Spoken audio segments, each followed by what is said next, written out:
Hi, my name is Angela, and in this video I'm going to be talking about mentorship. I am currently a PGY1 resident. I'm pursuing AmCare and academia areas of pharmacy, and I wanted to do this video because mentorship is something I think is really important when you're going into pharmacy school, when you're in pharmacy school, in residency, and also in your career. It's really, it's not just a pharmacy thing. Mentorship's not restricted to the area of pharmacy, but it was when I had the most experience with mentorship was when I was going through pharmacy and going through all those different areas. So I wanted to talk about that experience and give some advice that hopefully is helpful. So mentors are someone who are experienced and trusted advisors. Experience being that they are ahead of you in whatever area you're either in or going into. So it doesn't have to be someone who's older than you. It doesn't have to be someone who has gone through the same path that you have gone through. It's just someone who is able to look back and give you a guiding hand and helpful advice and experience, and hopefully help avoid some of the mistakes maybe they made or that they see others make in this area. So mentors are just someone who are ahead of you, guiding you along the way, kind of bringing you the same kind of path that they went on or something different, and just being your guide and being your advisor. When you have advisors, many of you probably had an assigned advisor for undergraduates. But that's a little bit different, I think, than mentorship, because mentorship is more organic and it probably doesn't happen in that assigned way. Now, as a resident, I do have, assigned mentors, but it still is something that I find you have to really find the person who is right for you and you have a good fit and who you really think could help you. And otherwise, the mentorship is just going to be fruitless. So anyone who is going into an area you're interested in, you are in, they can help you along the way. Something I didn't understand when I was a pharmacy student is that some mentorships are already there, but you've never formally defined them. So if you've never had the discussion or defined the relationship, you're my mentor, I'm your mentee, that probably didn't happen if it wasn't assigned. Maybe it did, but most people don't sit down and say it unless it's assigned or unless it's part of a program or part of your education. But you may have a lot of people you would find if you thought about it that are your mentors. You've just never thought of it in that way.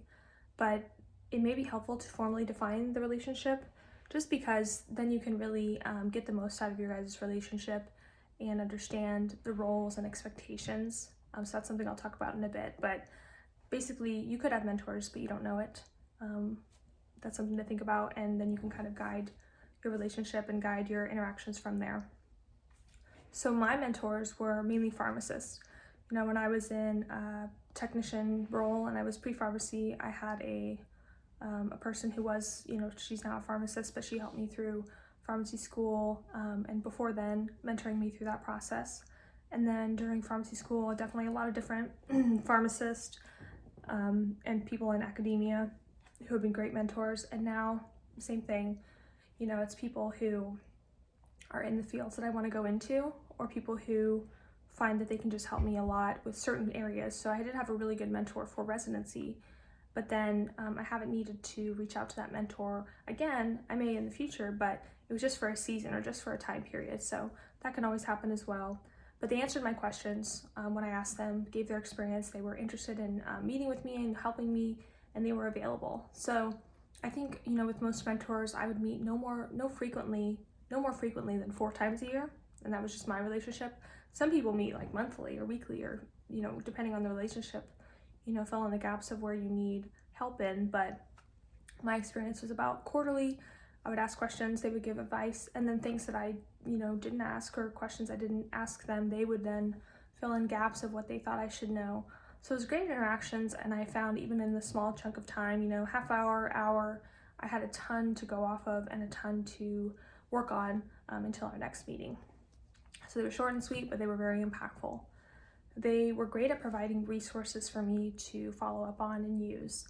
So sometimes it's hard when you don't know an area super well what resources are available to you, but mentors and advisors are great at already knowing the field and giving you individual resources that you could benefit from, that you do your own work on. So that's another benefit of mentors. So when it comes to what I would tell someone, I would encourage them to seek out mentors. It's always good to have a lot of support, and it feels really good to have a lot of different experienced people in your life who just want to help you. So try to seek out at least one mentor. If you can't pin down at least one mentor that, and again, it could be formal or informally defined, but at least one person who is ahead of you that's giving you advice, you're probably not utilizing your resources that well, because there's probably someone who you could identify to be your mentor. So definitely try to be proactive in it.